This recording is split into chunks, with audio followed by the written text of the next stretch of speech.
İlqar gülablı qara xəncər. Səhəri gün günorta vaxtı idi. Firidun Səidin adamlarına təlim keçirdi. Onlara planlarını başa salırdı. Bu vaxt Səid içəri girib dedi: Firidun, arvad uşağın gəlib səni görmək istəyirlər. Firidun Şahnaza Səidin evinin ünvanını vermişdi. Hətta ona gizli parollarını da vermişdi. Şahnaz da çox asan şəkildə Arazı da götürüb Firidunun yanına gəlmişdi. Firidun eşidən kimi işini yarımçıq qoyub evə getdi. Şahnaz Arazla birlikdə salonda oturmuşdular. Səidin arvadı onlara çay tökmüşdü. Birdən Firidun içəri girdi. Şahnaz Araza Firidunu göstərib dedi: Bax, məndən atanı soruşurdun. Bax, oğlum, atan budur. Araz yerindən durub atasının üstünə getdi. Firidun qollarını açıb oğlunu bağrına bastı. Ata oğul bir-birinə bərk-bərk sarıldılar. Firidun Arazın qoxusu üçün, nəfəsi üçün darıxmışdı. 9 illik həsrət nəhayət bitdi. Ata oğul bir-birlərinə qovuşdular. Onların hər ikisi ağlayırdılar. Bu mənzərəni görən hər kəs, Şahnaz, Səidin ata-anası və arvadı hamısı ağlaşdılar. Firidun Arazı qucağına alıb divanda oturdu. Səidin arvadı ona da çay gətirdi. Onlar çayların içib birlikdə gəzməyə getdilər. Ata, ana və oğul. Üçü birlikdə bütün Bakı şəhərini gəzdilər. Firidun Bakıda Şahnazla gəzdiyi yerlərə apardı onları. Günorta saat 12-dən axşam saat 24:00-a qədər onlar gəzdilər. Axşam yeməklərini belə çöldə yedilər. Axşam Firidun maşını ilə onları evlərinə aparırdı. Araz arxa tərəfdə yatmışdı. Şahnaz da Firidunun yanında oturmuşdu. Şahnaz başını Firidunun çiyninə qoymuşdu. Firidun maşın sürürdü. Firidun radionu açmışdı. Radioda Rübabə Muradova "Ne üçün" mahnısını oxuyurdu. Firidun Şahnaza dedi: Şahnaz, yadına düşür bu mahnı. Bizim mahnımızdır. Hə, düşür. Səni konsertə aparmışdım. Orada oxuyurdu. Sənsiz günlərimdə həmişə bu mahnını qoyub ona qulaq asıb ağlayırdım. Səni və Arazı yadıma salırdım. İndi Allaha şükürlər olsun ki, sizə qovuşdum. İnşallah biri də ayrılmayacağıq. Bu işi də Allahın köməyi ilə görüb qurtaraq, ondan sonra hər şey düzələcək. Hələ hər şey ondan sonra başlayacaq. Nə başlayacaq? Əli Soylunu öldürəndən sonra Azərbaycanı biz idarə edəcəyik. Əla, çox gözəl. Azərbaycan Qurtuluş Ordusu, AQO hakimiyyəti ələ keçirəndən sonra biz AQOçular müvəqqəti hökumət quracağıq. Hökumətin müvəqqəti prezidenti mən olacam. Bir ildən sonra konstitusiya elan edəcəyik. Yeni konstitusiyaya görə Azərbaycan parlamentli respublika olacaq. Mən də öz partiyamı qurub seçkilərə qatılacam. Azərbaycanı biz xilas etdiyimizə görə xalq arasında milli qəhrəman kimi tanınacağıq və ona görə də bizim partiyamıza hamı səs verəcək və biz hakimiyyətə gələcəyik. Azərbaycanı biz idarə edəcəyik. Partiyamızın adını da indidən fikirləşmişəm. Nə partiyası? Yeni Müsavat Partiyası.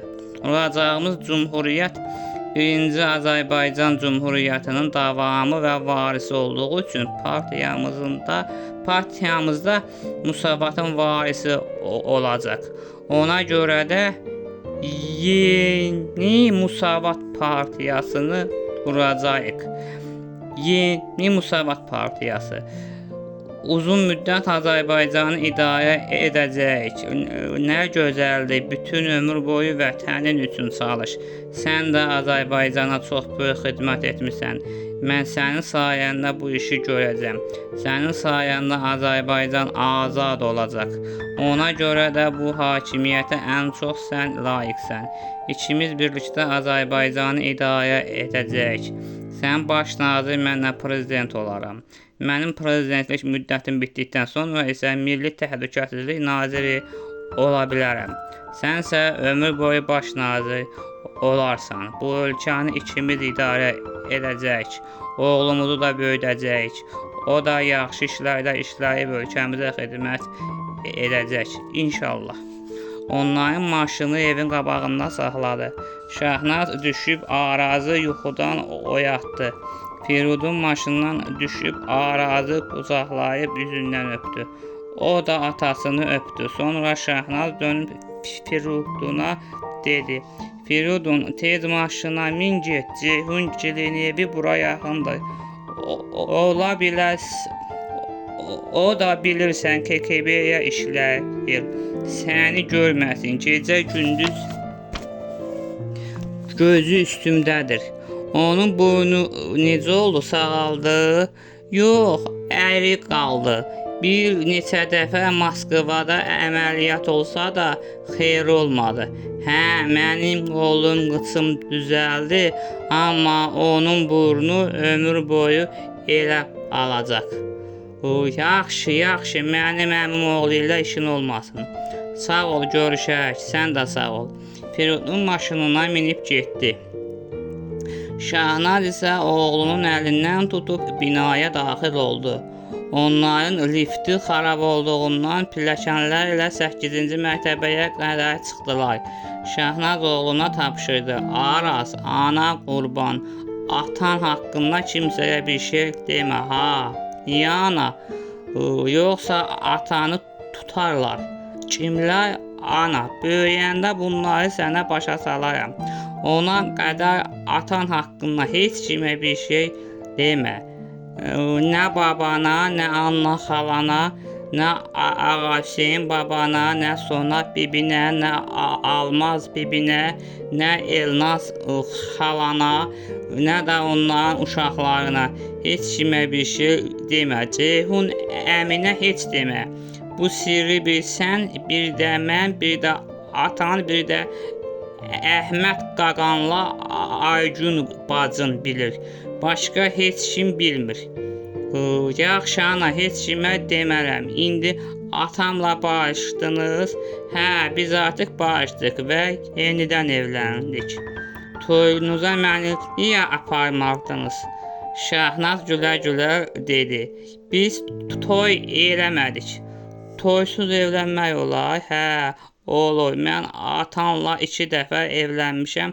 İkisində də toy etməmişəm. Niyə? Elə lazım oldu. Mən amma böyüyəndə evlənəndə toy edəcəm. Şahnaz gülə-gülə. İnşallah mənim balam, inşallah. Onlar içəri girdilər. Şahnaz çantasındakı açarı çıxardıb qapını açdı. Hamı yatmışdı. Şahnaz Arazı soyundurub yerinə qoydu. Özü də soyunub öz yerinə girdi və yatdı. Şahnaz hələ ki Əhməd və Aygünə bu işlərə qarışmamağı və hər şeyi özü həll edəcəyini tapşırmışdı. Özü isə tez-tez Səid ilə Firudunun yanına gəlib təlimlərdə iştirak edib çevriliş planlarını daşıyırdı.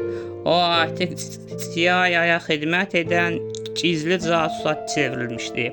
Onun Firudun tərəfə keçməsinə səbəb Qərbi Almaniyada gördüyü lüks həyat olmuşdu. SSR-də insanların ömür boyu işləsələr də o həyatı yaşaya bilməyəcəklərini bilirdi. Bir gün yenə Firudun Səidin adamlarına təlim keçirdi. Şahnaz da onun yanındaydı. Təlimdən sonra üçü oturub söhbət edir, plan qururdular. yanları